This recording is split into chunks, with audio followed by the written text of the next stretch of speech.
terdahulu kita dah lihat bagaimana Rasulullah sallallahu alaihi wasallam selepas peristiwa boikot. Selepas peristiwa boikot selama 3 tahun, Nabi sallallahu alaihi wasallam diuji oleh Allah Subhanahu wa taala dengan satu lagi ujian di mana Nabi kehilangan bapa saudara Rasulullah sallallahu alaihi wasallam, iaitu Abu Talib. Tuan-tuan, Nabi sangat sedih dengan kehilangan Abu Talib. Satu, kerana itulah bapa saudara Rasulullah sallallahu alaihi wasallam yang mempertahankan baginda, yang menjaga keselamatan Rasulullah sallallahu alaihi wasallam, dan Nabi sangat mengharapkan keislaman Abu Talib. Abu Talib wafat dalam keadaan ketika itu tidak mengucap 2 kalimah syahadah, walaupun disebut oleh Rasulullah sallallahu alaihi wasallam, wahai bapa saudaraku, sebutlah satu perkataan yang mudah, semoga aku dapat memberikan pertolongan dan bantuan kepada kamu. Apa yang berlaku, tuan-tuan? Abu Talib kalih ke tempat lain. Dia tak jawab perkataan Rasulullah sallallahu alaihi wasallam, dan Nabi sangat sedih. Nabi sangat sedih sehingga kan Allah Subhanahu wa taala tegur, wahai Muhammad, sesungguhnya engkau tak boleh pilih siapa yang untuk diberikan hidayah. Akulah, yakni Allah, yang memilih kepada siapa hidayah itu yang Allah nak berikan. Maka tuan-tuan, pujilah Allah, hari ini kita boleh pergi masjid, kita boleh dengar kuliah, kita boleh solat berjemaah. Semua kebaikan yang kita buat itu, tuan-tuan, adalah rahmat dan kasih sayang, hidayah daripada Allah Subhanahu wa taala. Pohonlah pada Allah supaya Allah kekalkan nikmat itu sehinggalah kita dijemput oleh Allah Subhanahu wa taala. Kemudian habis peristiwa tersebut, Nabi diuji sekali lagi, tak berhenti, tuan-tuan. Diuji sekali lagi, Nabi kehilangan isteri Rasulullah sallallahu alaihi wasallam. Allah wafatkan pula isteri baginda, iaitu Khadijah binti Khuwailid. Tuan-tuan, Nabi cukup sedih dengan kehilangan Khadijah, kerana Khadijah lah yang membantu Rasulullah sallallahu alaihi wasallam dalam urusan dakwah daripada mula Nabi dilantik menjadi rasul sehinggalah pada saat itu. Tuan-tuan, Nabi sangat sedih. Nabi sangat sedih sehingga kan para sahabat memberitahu bahawa sesungguhnya tahun itu adalah tahun kesedihan. Rentetan daripada peristiwa-peristiwa kesusahan dan ujian yang dialami oleh Rasulullah sallallahu alaihi wasallam, adakah dengan perkara-perkara tersebut menyebabkan Nabi patah semangat? Tidak. Nabi tak patah semangat, dan Nabi tidak pula meletakkan jawatan sebagai Rasul. Ya Allah, berat sangat nak letak jawatan, lantiklah orang lain. Nabi tetap bersama dengan Allah Subhanahu wa taala, di mana ketika itu Nabi pilih cari tempat tapak lain. Tuan-tuan, kalau kita tak laku meniaga kat satu tempat, kan, kita meniaga layang-layang dekat Kota Seri Emas, tak laku, kita akan nak meniaga mana? Kita pergi Bagalalang. Sebab apa? Bagalalang dengan angin, dengan persekitaran. Begitulah Rasulullah sallallahu alaihi wasallam. Tengok Mekah ni begitu keras. Begitu keras dan tidak menerima dakwah. Bagaimana Rasulullah pada ketika itu lihat satu tempat baru untuk Nabi sebarkan Islam, iaitu di Taif. Tuan-tuan, Nabi pergi bersama dengan Zaid bin Harisah, pergi ke Taif selama 10 hari, tuan-tuan. 10 hari.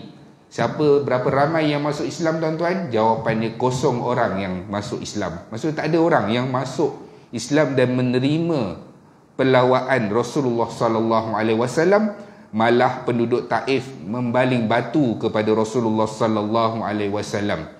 Baling batu, tuan-tuan, bukan lempar, ni lempar. Itu saya cakap lempar, baling batu kepada Rasulullah sallallahu alaihi wasallam, sehingga menyebabkan Nabi berdarah tubuh badan dia.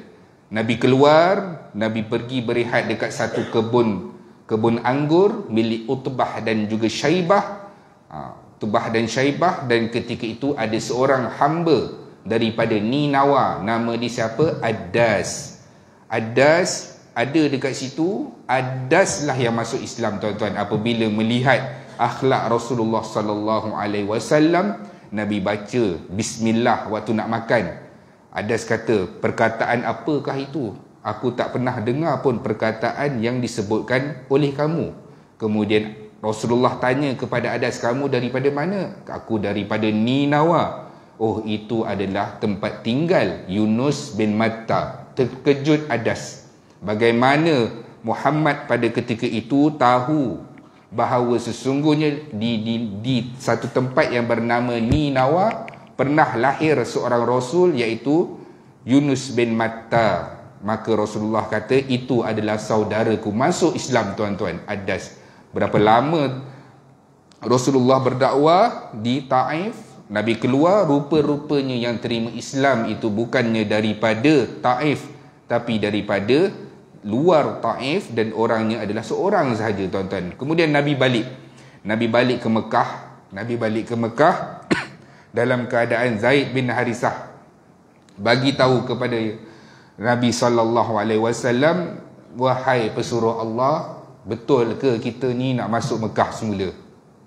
Sebab apa? Abu Talib dah tak ada, isteri Rasulullah dah tak ada. Betul ke kita nak masuk ni dalam keadaan peristiwa boykot pun baru selesai? Maksudnya Nabi tak ada perlindungan. Kata Rasulullah sallallahu alaihi wasallam, wahai Zaid, jangan bimbang, jangan risau bahawa sesungguhnya Allah pasti akan bersama dengan orang yang menyebarkan agamanya. Kemudian tuan-tuan, hari ini kita masuk satu tajuk baru. Kita lihat pada hari ini bagaimana Rasulullah sallallahu alaihi wasallam menyebarkan Islam kepada orang luar. Orang luar, maksud bila sebut orang luar adalah orang yang lain daripada penduduk asal kota Mekah. Pada tahun tersebut tuan-tuan dipanggil dengan tahun menunaikan haji. Haji ini sudah pun ada sebelum Rasulullah sallallahu alaihi wasallam dilahirkan. Ada tawaf, ada sa'i, kemudian ada wukuf sebelum Rasulullah dilahirkan lagi. Cuma bezanya mereka sudah pun memalsukan ataupun menyelewengkan ibadah-ibadah tersebut. Saya pernah cerita bagaimana mereka sa'i dalam keadaan telanjang. Mereka letak berhala-berhala. Bila lalu dekat kawasan tawaf, lalu di hadapan berhala, mereka akan menundukkan berhala mereka. Mereka buat korban, tapi korban itu diberikan kepada berhala-berhala mereka. Apa yang berlaku? Pada tahun tersebut, tahun 10 kenabian, bulan Zulqaidah, musim haji tuan-tuan, Rasulullah sallallahu alaihi wasallam berdakwah kepada orang-orang yang menunaikan haji. Antaranya adalah daripada kabilah Bani Amir ibn Salsa'ah, Bani Muharrib, Bani Fazarah, Bani Ghassan, Bani Murrah, Bani Hanifah, Bani Salim, Bani Abbas, Bani Nadir, Bani Bukak, dan juga daripada Hadral Maut. Banyaknya tuan-tuan. Rasulullah sallallahu alaihi wasallam pergi jumpa kabilah-kabilah ni. Kita nak bayang macam mana hari ini kita tengok orang buat haji, kan ada kemah. Kemah orang Malaysia, maktab ni. Ada kemah daripada Eropah, ada kemah daripada Yaman. Begitulah tuan-tuan. Nabi pergi kemah ke kemah, berjumpa dengan setiap kabilah-kabilah ini. Nabi buat apa tuan-tuan? Nabi tawarkan Islam. Kita bayangkanlah siapa yang pernah pergi buat haji, pergi wukuf, nampak suasana kemah tu, bayangkanlah Rasulullah sallallahu alaihi wasallam. Kita ada pengetahuan sirah, bila kita tengok suasana begitu, kita membayangkan bahawa sesungguhnya begini agaknya Nabi menjalankan dakwah, pergi kemah ke kemah, beritahu bahawa sesungguhnya Tuhan yang layak disembah hanyalah Allah. Tinggalkan berhala-berhala, jangan mensekutukan Allah. Nescaya kamu akan diberikan ganjaran syurga dan kamu akan tidak diazab oleh Allah Subhanahu wa taala. Itu tuan-tuan yang Nabi bagi tahu. Kemudian apa yang berlaku? Kita tengok satu persatu Nabi pergi ke kabilah-kabilah tersebut tuan-tuan. Peristiwa ini bukan tahun haji itu saja. Maksudnya bila saya cerita ni, ianya tidak berlaku pada tahun ke-10 kenabian. Ianya berlarutan sehingga tahun ke-12 kenabian, tuan-tuan. Setiap tahun, maksudnya setiap musim haji, Nabi pergi jumpa kemah ke kemah, kemah ke kemah. Tahun depan Nabi jumpa lagi kemah ke kemah. Daripada tahun ke-4 kenabian sampai tahun ke-12 kenabian. Lamanya, tuan-tuan. Berapa orang yang masuk Islam? Kosong, tuan-tuan. Susahnya dakwah Rasulullah sallallahu alaihi wasallam, besarnya ujian Rasulullah sallallahu alaihi wasallam. Kita kalau pergi rumah ke rumah, ajak pergi masjid, tuan-tuan, kan, ketuk rumah, satu rumah tu hempas pintu, mengajuk dah kita. Tak nak dah buat dah. Mengajuk, ikutlah, nak pergi masjid pergilah, tak nak pergi tak nak pergilah. Rasulullah sallallahu alaihi wasallam pergi kemah ke kemah, berapa puluh kemah yang saya sebutkan tadi, semuanya ditolak oleh orang-orang kabilah tersebut.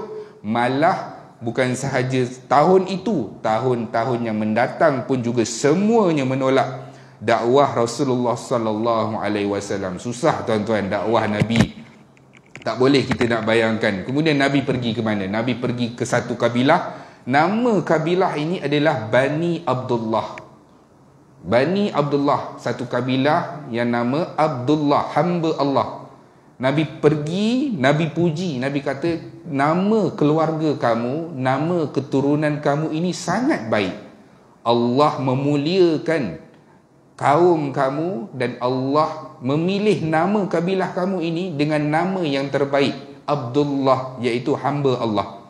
Tinggalkanlah berhala, sembah Allah. Aku ini pesuruh Allah. Aku ini pesuruh Allah yang diutuskan untuk membawa kamu kembali menyembah Tuhan yang sebenar.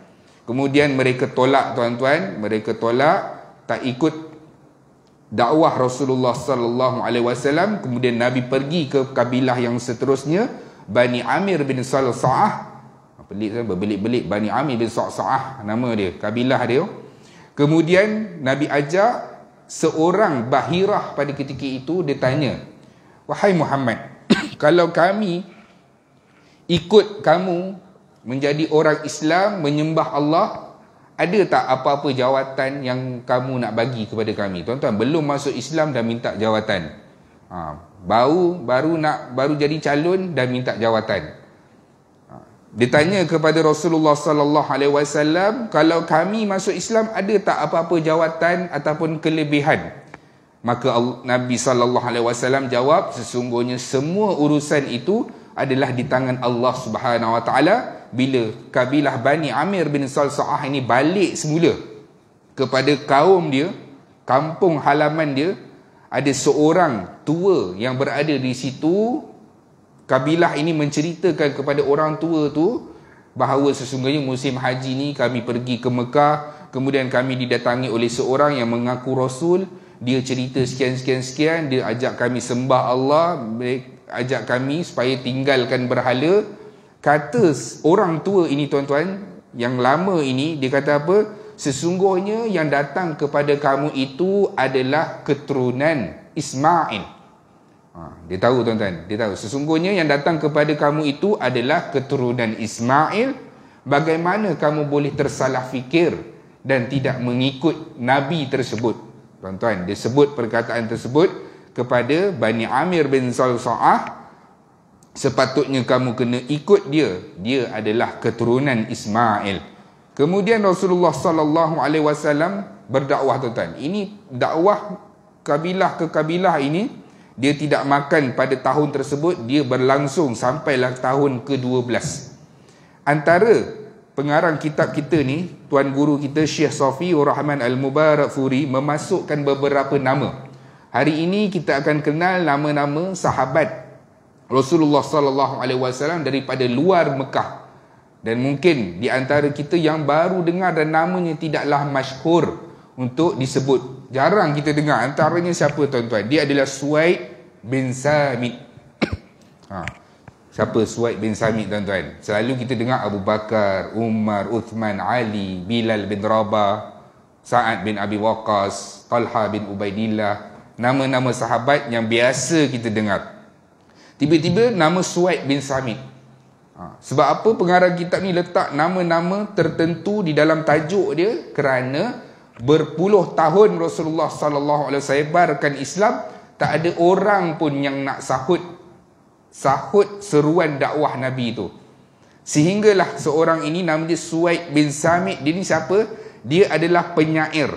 Tuan-tuan, penyair pada zaman tersebut di tanah Arab kiranya memang orang yang dihormati, orang yang disegani dengan syair-syair dia.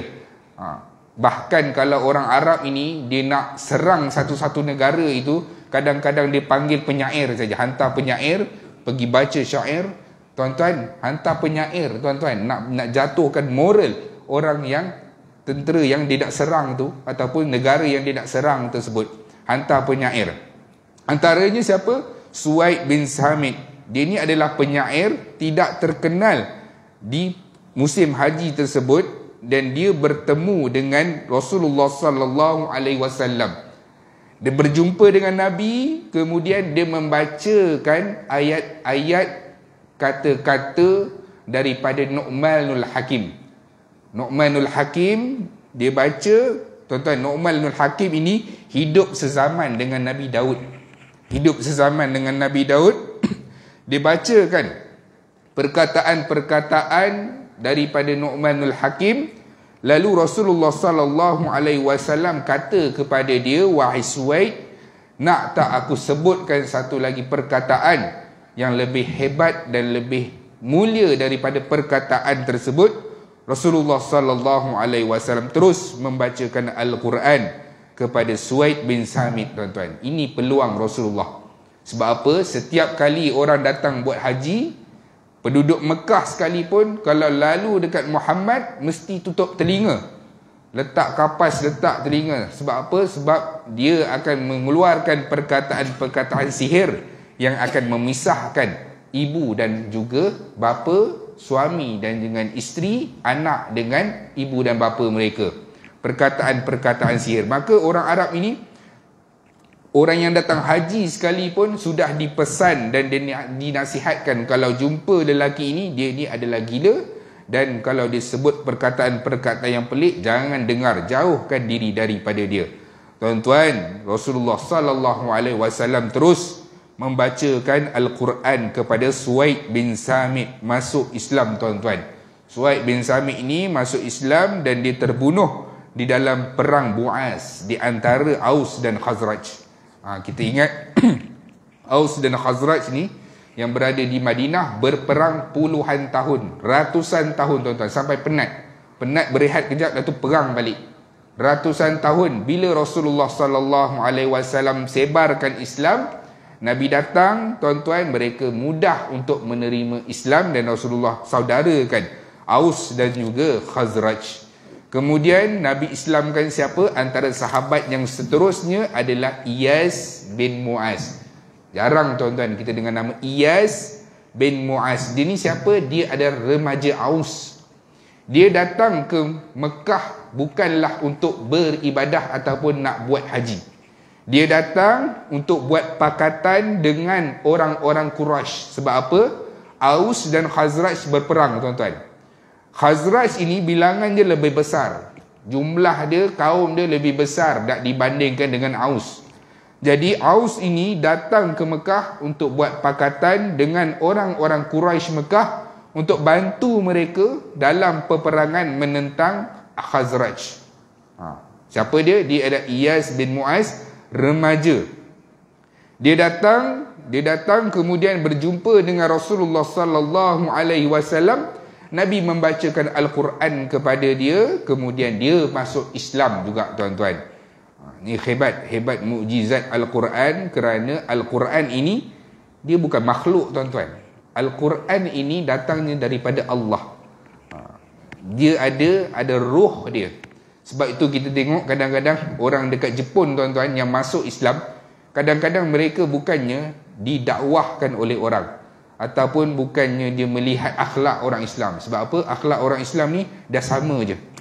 Dengan sama. Islam ke tak Islam ke, sama je. Sama je. Mereka masuk Islam sebab apa? Mereka membaca tafsiran Al-Quran. baca tafsir Al-Quran tuan-tuan, ramai di kalangan orang yang berada di Jepun masuk Islam sebab baca tafsir Al-Quran, maksud perkataan daripada Al-Quran. Sebab tu kita kata Al-Quran ini mukjizat, dia adalah kalam Tuhan, apatah lagi dibaca oleh Rasulullah sallallahu alaihi wasallam dengan iman, dengan kerasulan Nabi baca, masuk Islam tuan-tuan.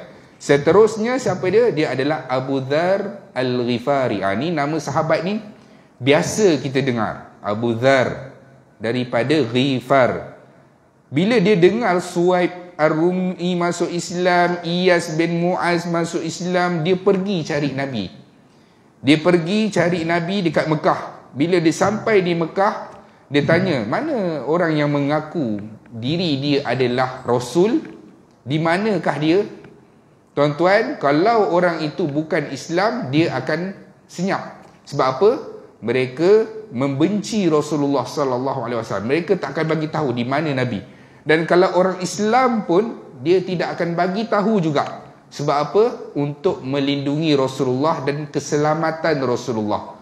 Boleh jadi orang yang bertanya itu ingin membunuh Rasulullah ataupun ada niat jahat terhadap Rasulullah sallallahu alaihi wasallam.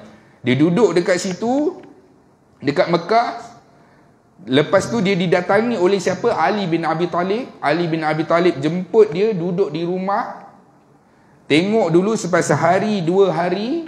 Akhirnya Ali bin Abi Talib tanya kepada Abu Dzar, apa niat kamu yang sebenar? Abu Dzar pun cerita. Lalu Ali bin Abi Talib bawa Abu Dzar ini berjumpa dengan Rasulullah sallallahu alaihi wasallam.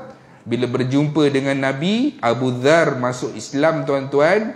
Dia masuk Islam. Kemudian dia pergi ke Kaabah. Dia menyatakan keislaman dia tuan-tuan. Dia menyatakan keislaman dia. Kemudian apa yang berlaku? Tuan-tuan, apa yang berlaku?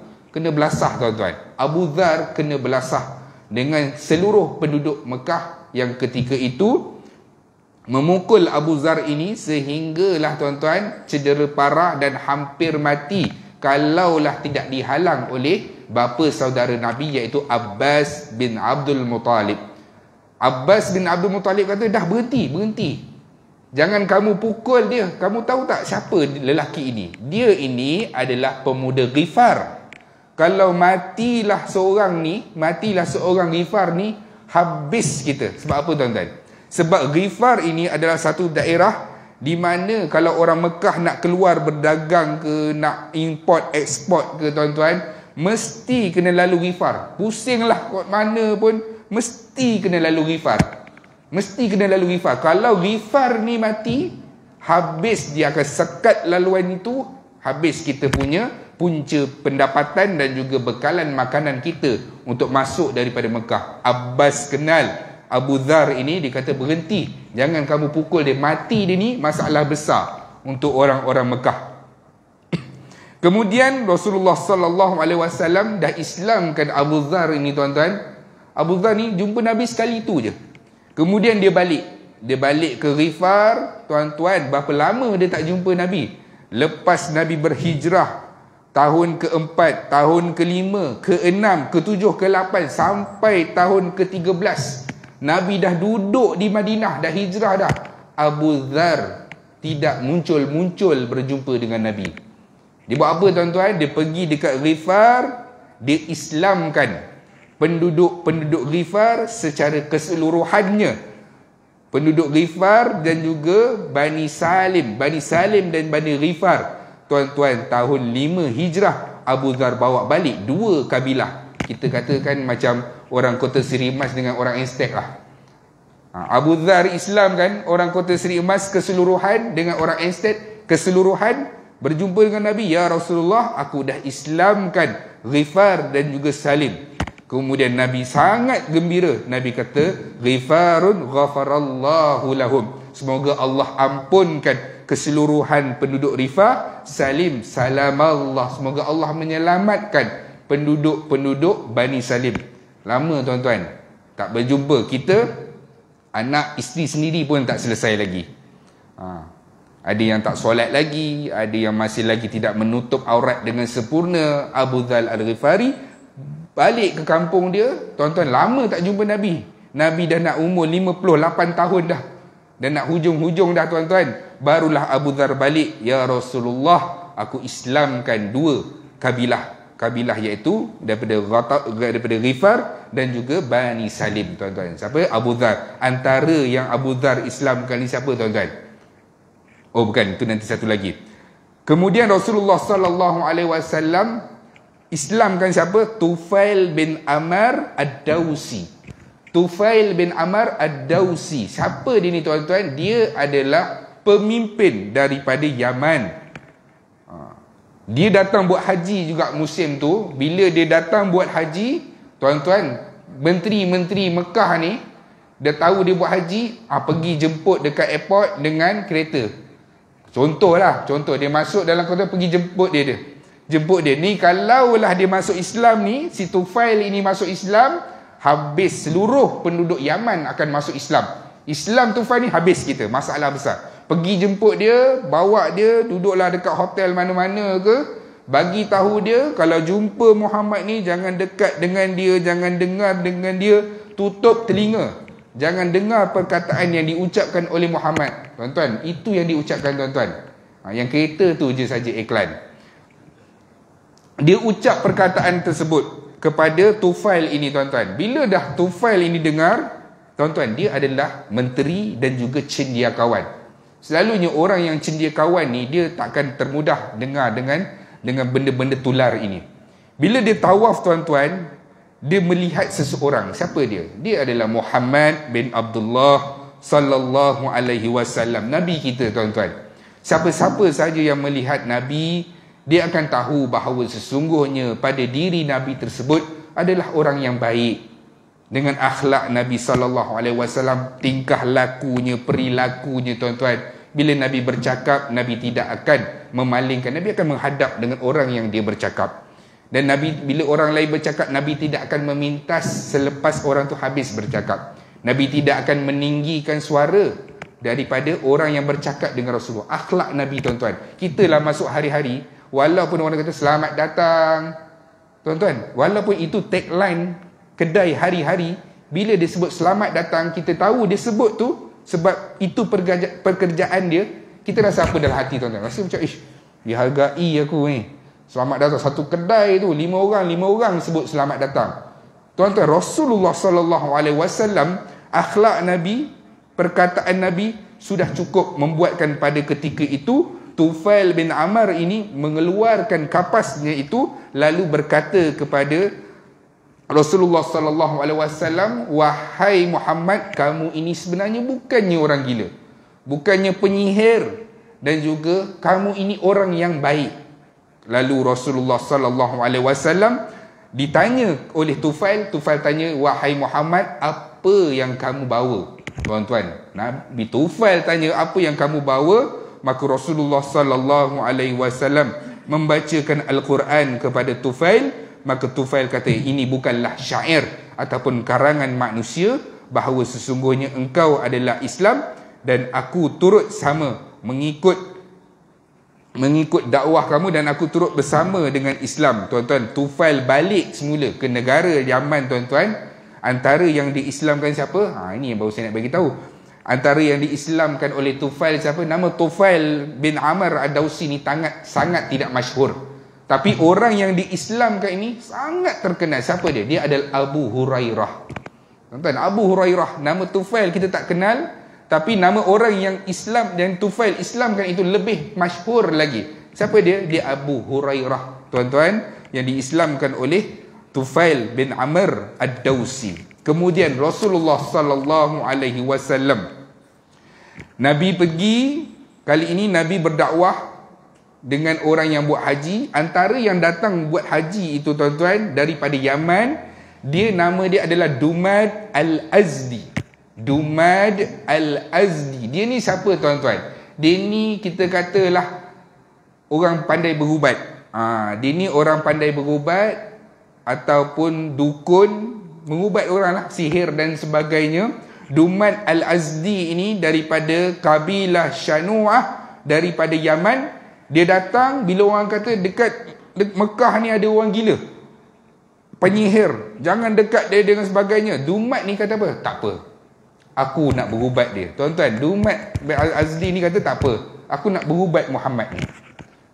Dia kata Muhammad ni gila, Muhammad ni sihir, tak betul, aku nak berubat dia. Tuan-tuan, dia nak berubat Rasulullah sallallahu alaihi wasallam. Dumat Al-Azdi, dia datang, dia jumpa Nabi, wahai Muhammad, aku nak berubat kamu. Boleh? Tuan-tuan, Nabi terus baca kepada dia. Dia dulu kena jampi. Dumat Al-Azdi kena jampi dulu. Sebelum dia nak jampi Rasulullah jampi dia dulu, tuan-tuan. Nabi kata apa? Nabi baca doa kepada dia. Segala puji bagi Allah, kami memujinya dan memohon pertolongannya. Sesiapa yang diberikan petunjuk oleh Allah, maka tidak akan sesiapa yang dapat menyesatkannya. Manakala barang siapa yang disesatkan oleh Allah, maka tidak ada seorang pun dapat memberi petunjuk. Aku bersaksi bahawa tiada Tuhan kecuali Allah dan tiada sekutu baginya. Aku bersaksi bahawa Muhammad adalah hamba dan rasulnya. Tuan-tuan, Dumat minta ulang balik. Tuan-tuan, 3 kali dia kena jampi Rasulullah sallallahu alaihi wasallam. Akhirnya Dumat masuk Islam, tuan-tuan. Dumat masuk Islam di atas tangan Rasulullah sallallahu alaihi wasallam. Kita beri laluan azan, kemudian kita sambung sedikit lagi, insya-Allah.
InsyaAllah kita sambung sikit lagi. Tahun ke-11 kenabian tuan-tuan, Rasulullah sallallahu alaihi wasallam kali ini dakwah. Nabi lalu waktu Nabi berada di Mina, orang yang mengerjakan haji, Nabi lalu dekat satu kemah. Kemudian Nabi dengar perbualan orang yang berada di dalam kemah tersebut.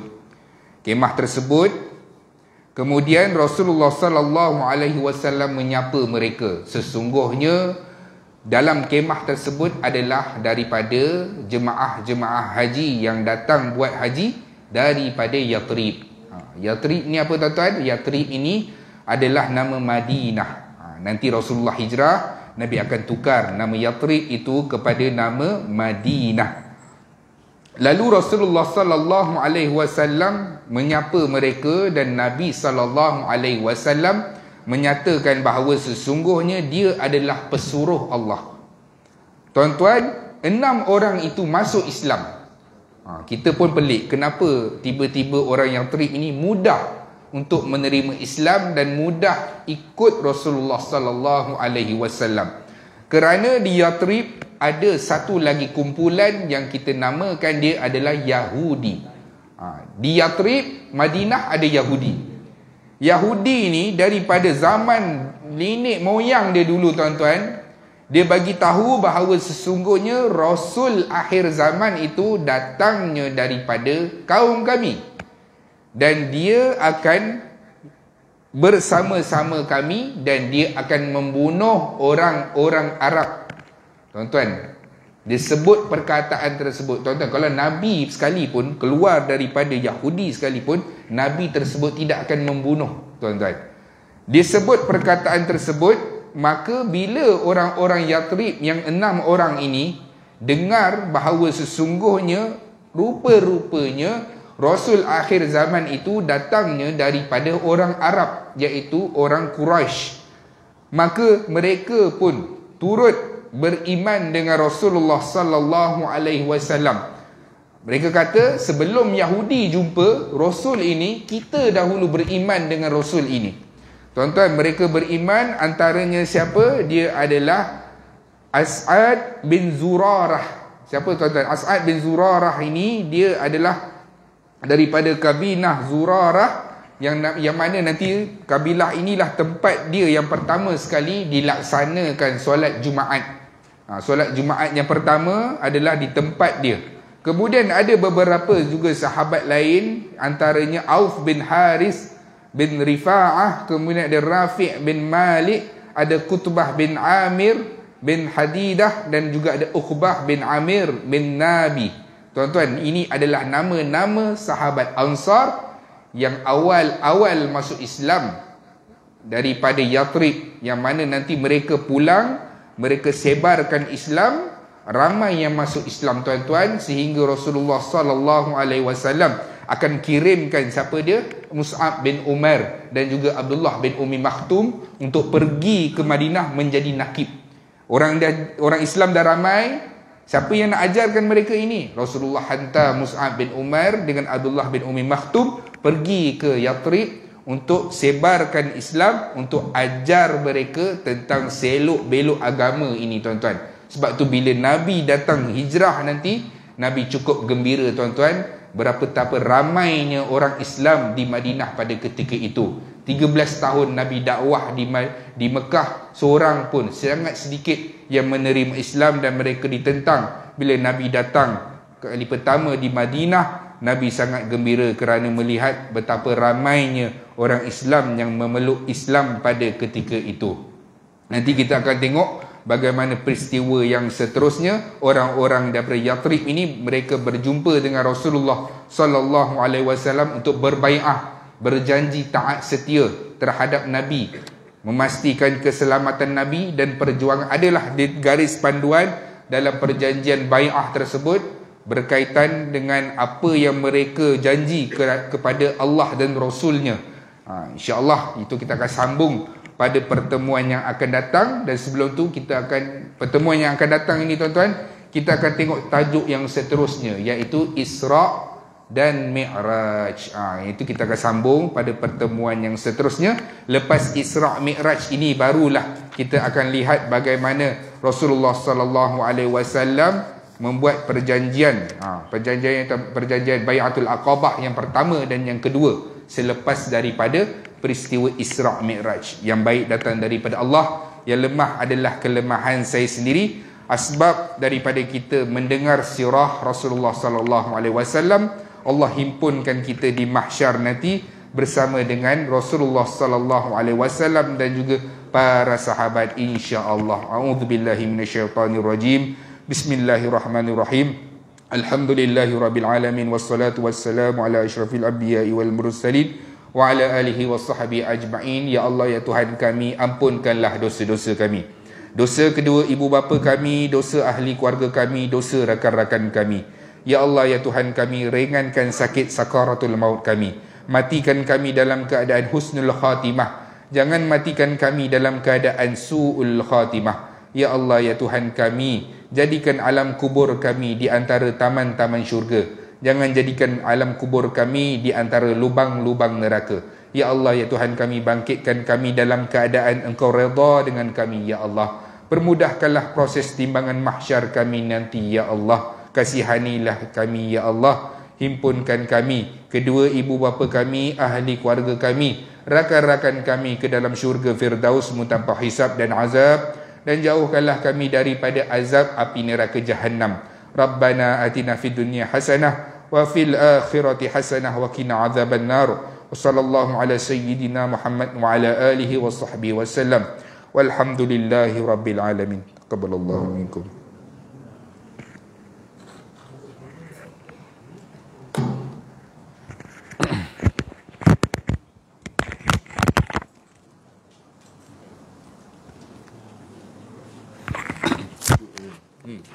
Tiga ikut. Bisa saya